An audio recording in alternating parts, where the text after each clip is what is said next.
কলিম কট খেয়েছে, কামাল কোথায়? এই শিরোনামে একটি ভাইরাল ভিডিও হয়েছিল বাংলাদেশে। সেটা হলো ওই যে Nazmul Hasan Kalimullah, FEMA, fair election monitoring alliance, সংক্ষেপে ফেমা। সে রোকেয়া বিশ্ববিদ্যালয়ের ভিসি ছিল। যেই বিশ্ববিদ্যালয়ের ওই যে দুহাত উঁচিয়ে শহীদ হয়েছিল আবু সাইদ, সেই বিশ্ব। কিন্তু আশ্চর্য কি জানেন, 3 বছরে এই ভিসি একবার রোকেয়া বিশ্ববিদ্যালয়ে গিয়েছিল এবং এই জিনিসটি সে শেষ পর্যন্ত ধরা খেয়েছিল। একজন ভিসি একটা ইউনিভার্সিটির সার্বিক দায়িত্বে, বলা যায় একজন শিক্ষাবিদ, শিক্ষার নীতি প্রণয়ন করবেন, এত স্বাধীন একজন ভিসি যেই পরিমাণ স্বাধীন, একজন ডিসিও সেই পরিমাণ স্বাধীন না। যাই হোক, শেষ পর্যন্ত এই তথাকথিত প্রফেসর, বদমাইশ, আওয়ামী ইসরায়েল ইন্ডিয়ার দালাল অ্যারেস্ট হয়েছে। এখন মানুষের প্রশ্ন, কলিম অ্যারেস্ট হয়েছে, কামাল কোথায়? অর্থাৎ মাসুদ কামালের কথা বলা হয়েছে। ব্যাপারটা বুঝতে পারছেন? মাসুদ কামালও কিন্তু, কলিম কি বলতো, আমার কাছে তথ্য আছে, ইসরায়েল এই প্ল্যান নিচ্ছে, আমার কাছে তথ্য আছে, ভারত এই রকম প্ল্যান প্রণয়ন করছে, ইউনূস থাকতে পারবে না, ইউনূস নির্বাচন করতে পারবে না। এই তালিকায় এই ধরনের কথা বলা লোক কিন্তু শুধু কলিমুল্লাহ ছিল না। আপনারা ওই যে যমুনা টিভির উপস্থাপিকা রুকসানা আঞ্জুম নিকোলের একটা প্রোগ্রাম দেখেছেন কিনা, সিবগাতুল্লাহ এই অনুষ্ঠানে ছিল। ঢাকা ইউনিভার্সিটির অন্যতম সংগঠক, হাসিনা বিরোধী আন্দোলনের রূপরেখা প্রণয়নকারী সিবগাতুল্লাহ, যে কখনোই নিজের ক্রেডিট দাবি করে না। এই সিবগাতুল্লাহ কে সাক্ষাৎকার নেওয়ার সময় এই রুকসানা আঞ্জুম নিকোল তার রাজনীতি অনুষ্ঠানে সিবগাতুল্লাহকে প্রশ্ন করেছিল, শিবির যদি রাজনীতি করতে পারে বিশ্ববিদ্যালয়ে, ছাত্রলীগ কেন পারবে না? এরকম প্রশ্ন করেছে এই নিকোল। অর্থাৎ ছাত্রলীগের পক্ষে প্রথম দুতিয়ালি দালালি করা 2 জন লোকের মধ্যে একজন হলো সালমান এফ রহমানের কামলা খালেদ মহিউদ্দিন, আরেকজন হলো এই রুকসানা আঞ্জুম নিকোল। এই কারণে শিরোনামটা এটি ছিল, কলিম কট কামাল কোথায়?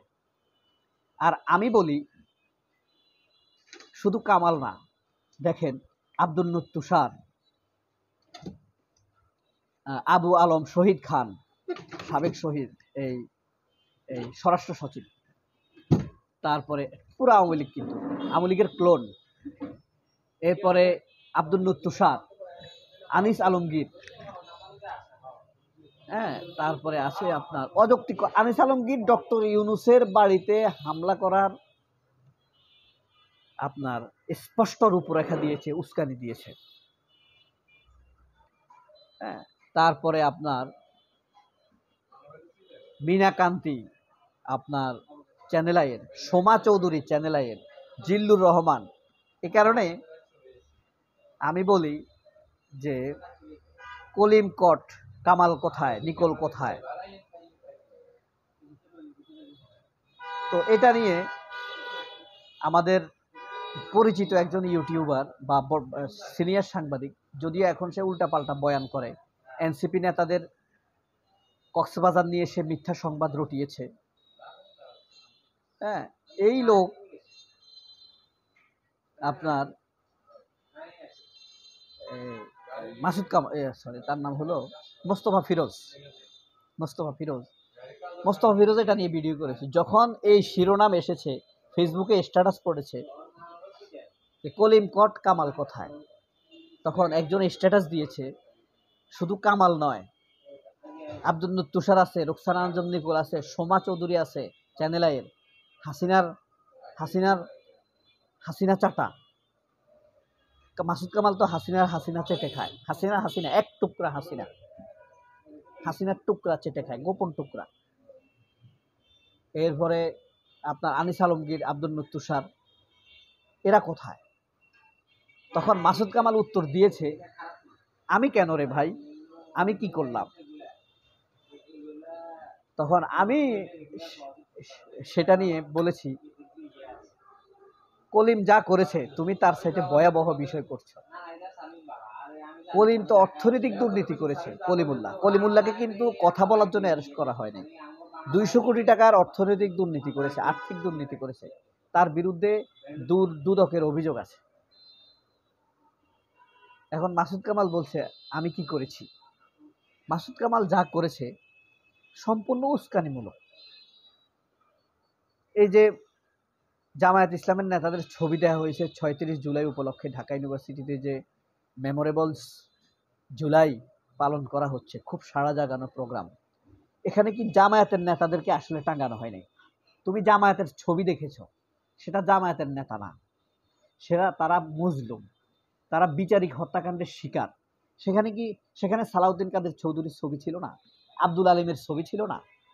তারা তো জামায়াতের নেতা না, তারা তো বিএনপির নেতা। বিএনপির লোকরা রীতিমতো ধন্যবাদ দিয়েছে শিবিরের ছেলেদেরকে। সালাউদ্দিন কাদের চৌধুরীর ছেলে হুম্মাম কাদের বলেছে অসংখ্য ধন্যবাদ শিবিরের ছেলেদেরকে, আমার বাবাকে মানে তার বাবাকে শহীদ হিসাবে ট্রিট করায় ধন্যবাদ দিয়েছে। সালাউদ্দিন কাদের চৌধুরীর 1000 দোষ আছে, এটা আমি স্বীকার করব যদি প্রমাণ করতে পারে। কিন্তু তাকে যে বিনা বিচারে ফাঁসি দেওয়া হয়েছে এই কথা তো সত্য। সে একজন মুজলুম, তার জীবন কি আর ফিরিয়ে দিতে পারবে? আপনার কাদের মোল্লার বয়স ছিল তখন 19 বছর, সে নাকি টানা 2 দিনে 31টা ধর্ষণ করছে। এটা সম্ভব? এটা তো আপনার তাগড়া মানুষ হইলেও সম্ভব না। আর সে ছিল একটা কৈশোর পাড়ানো লোক, মাত্র ঢাকা ইউনিভার্সিটিতে ভর্তি হয়েছে। তাহলে মেঘ মোল্লার বসুর এখন বয়স কত? 26-27 বছর। তাহলে মেঘ মোল্লার বসু তারা সম্ভব যে 30টা সে ধর্ষণ করবে?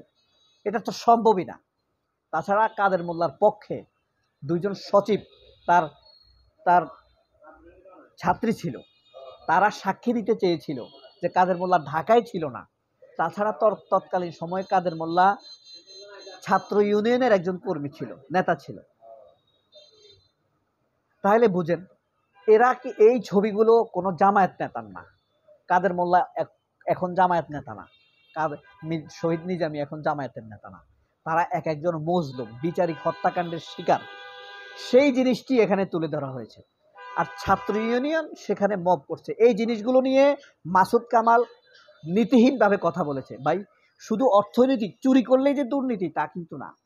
আপনি একটা সত্য জিনিস জেনেও গোপন করলেন, এটা একটা নৈতিক দুর্নীতি, চিন্তার অসততা।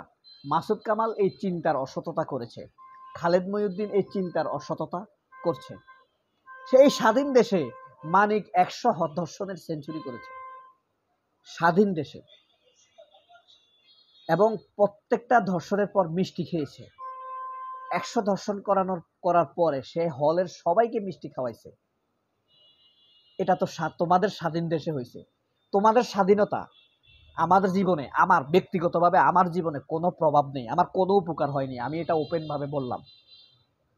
এই স্বাধীনতা আমাকে কি দিয়েছে?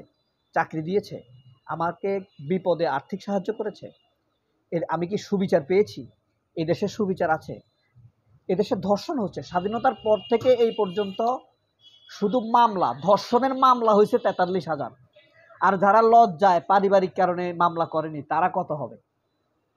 তাহলে বুঝেন স্বাধীনতা দিয়ে কার কোন লাভ হয়েছে। মুক্তিযুদ্ধের কথা বলে তোমরা কোটি কোটি টাকা লুটপাট করেছো, মুক্তিযুদ্ধের কথা বলে তোমরা ধর্ষণ করেছো, মুক্তিযুদ্ধের কথা বলে ক্রস ফায়ার দিয়েছো, মুক্তিযুদ্ধের কথা বলে তোমরা দুর্নীতি করেছো। আর যখন তোমাদের এগুলার বিরোধিতা করেছে তোমরা বলছো এরা জামাত শিবির স্বাধীনতা বিরোধী। এই হলো তোমাদের স্বাধীনতা। এই স্বাধীনতা তো আমার না। আমি কি পেলাম? কি লাভ হয়েছে? ওই শেখ মুজিবের পরিবার কোটি হাজার হাজার কোটি টাকার মালিক হয়েছে। এই নয় কি? সবাই অনেক ভালো থাকবেন। আল্লাহ হাফেজ। আসসালামু আলাইকুম।